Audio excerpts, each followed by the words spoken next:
भक्तिमय भजन सुनने के लिए सब्सक्राइब करें हमारा YouTube चैनल भक्ति गंगा। नई वीडियोस देखने के लिए बेल आइकन पर क्लिक करें। सोमवार व्रत की कथा। एक नगर में बहुत धनवान साहूकार रहता था। उसके घर में धन की कमी नहीं थी, परंतु वह बहुत दुखी था क्योंकि उसके कोई पुत्र नहीं था। वह इसी चिंता में दिन रात दुखी रहता था। पुत्र की कामना के लिए वह प्रत्येक सोमवार शिव जी का व्रत और पूजन किया करता था तथा सायंकाल मंदिर जाकर शिव जी के सामने दीपक जलाया करता था। उसके इस भक्ति भाव को देखकर एक समय माता पार्वती ने शिव जी महाराज से कहा, महाराज, यह साहूकार आपका अनन्य भक्त है। सदैव आपका व्रत और पूजन बड़ी श्रद्धा से करता है। आपको इसकी मनोकामना पूर्ण करनी चाहिए। शिव जी ने कहा, हे पार्वती, यह संसार कर्म क्षेत्र है। किसान खेत में जैसा बीज बोता है वैसी ही फसल काटता है। उसी तरह मनुष्य इस संसार में जैसा कर्म करते हैं वैसा ही फल भोगते हैं।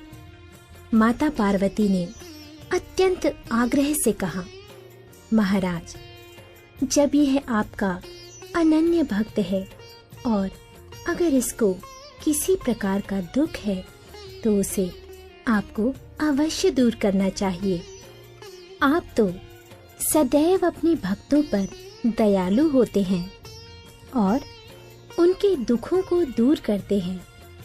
यदि आप ऐसा नहीं करेंगे तो मनुष्य आपका पूजन तथा व्रत क्यों करेंगे?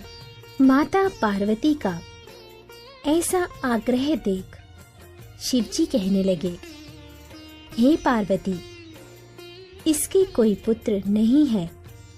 इसी चिंता में यह अति दुखी रहता है।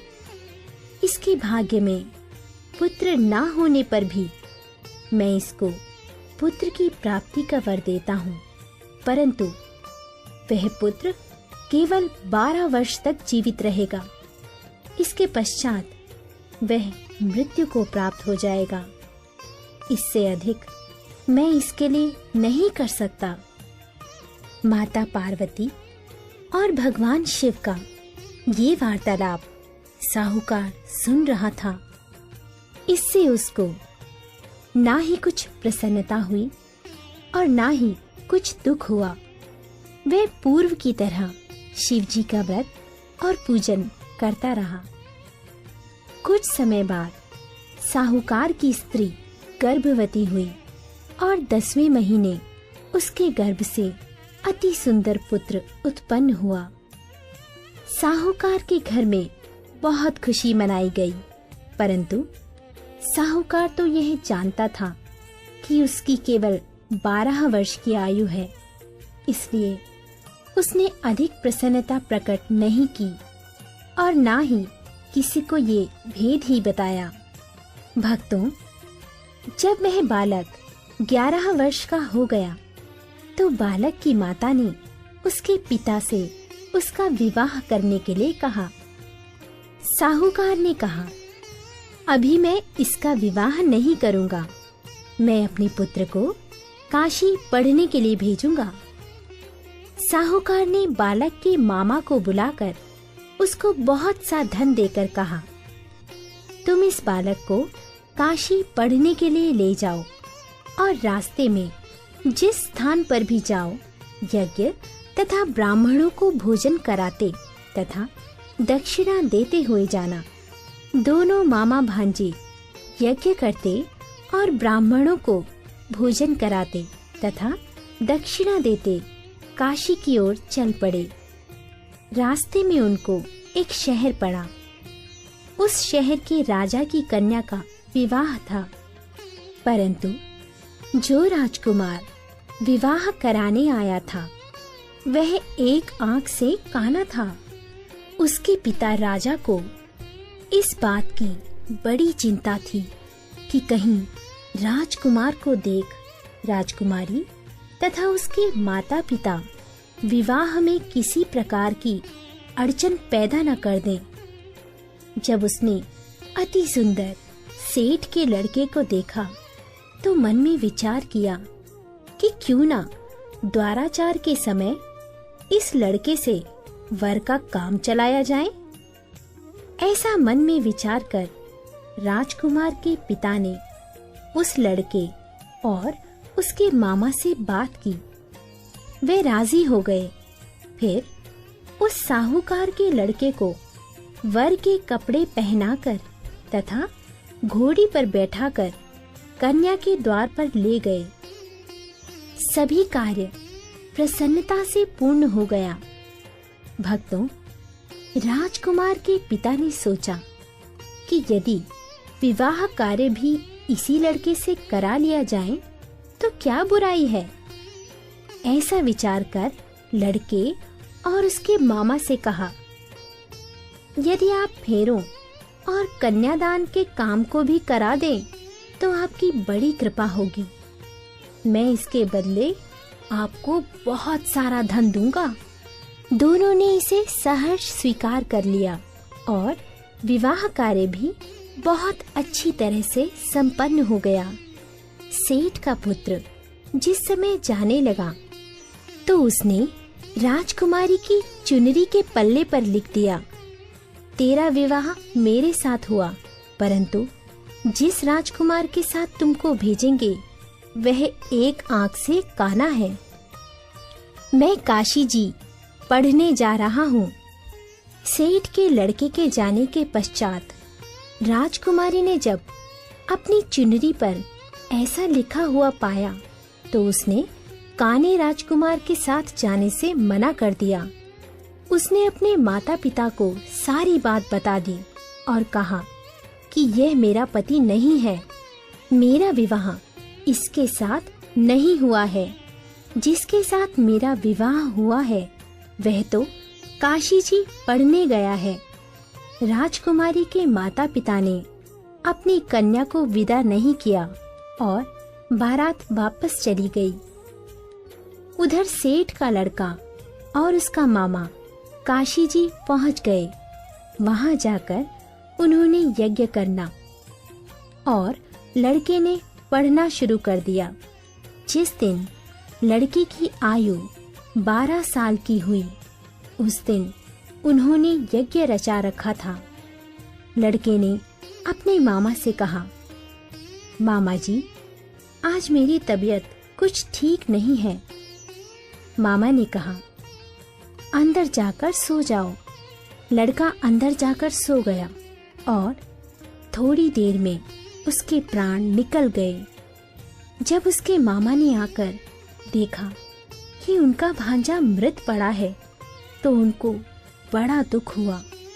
उन्होंने सोचा कि अगर मैं अभी रोना पीटना मचा दूंगा तो यज्ञ का कार्य अधूरा रह जाएगा।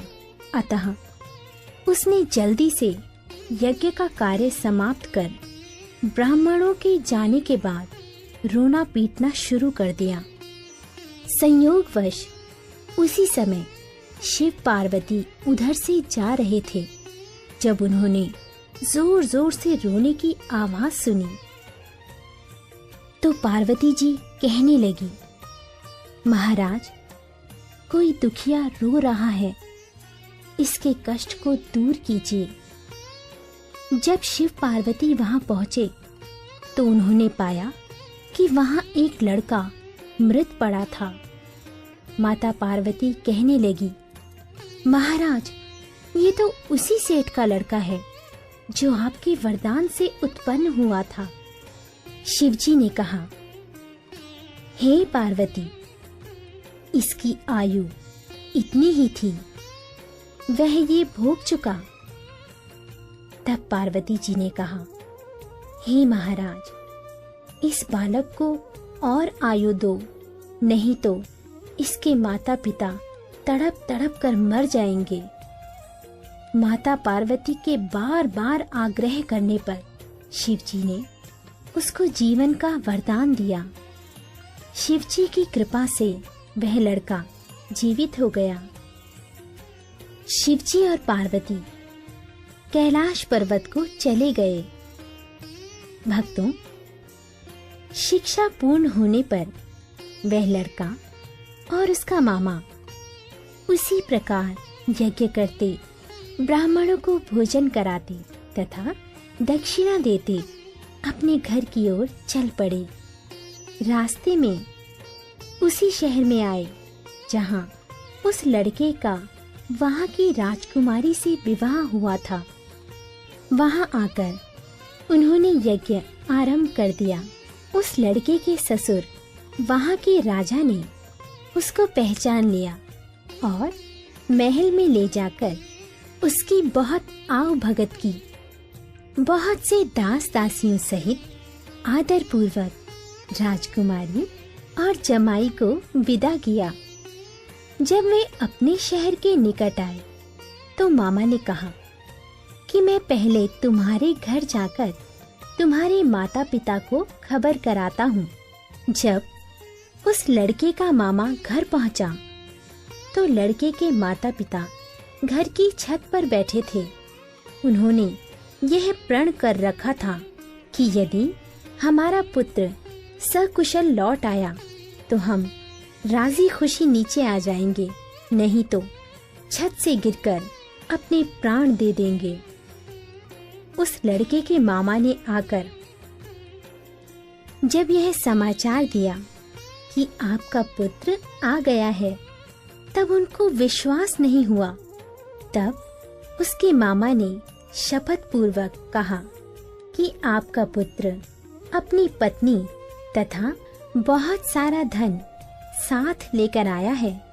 तो सेठ प्रसन्नता से भर उठा। सेठ सेठानी आनंद पूर्वक नीचे आए। बाहर आकर उन्होंने अपने पुत्र तथा उसकी पत्नी का भरपूर स्वागत किया। सभी बड़ी प्रसन्नता के साथ रहने लगे। भक्तों, जो कोई सोमवार के व्रत को धारण करता है अथवा इस कथा को पढ़ता या सुनता है, उसके सब दुख दूर होकर उसकी समस्त मनोकामनाएं पूर्ण होती हैं तथा इस लोक में नाना प्रकार के सुख भोग कर अंत में सदा शिव के लोक को प्राप्त होता है।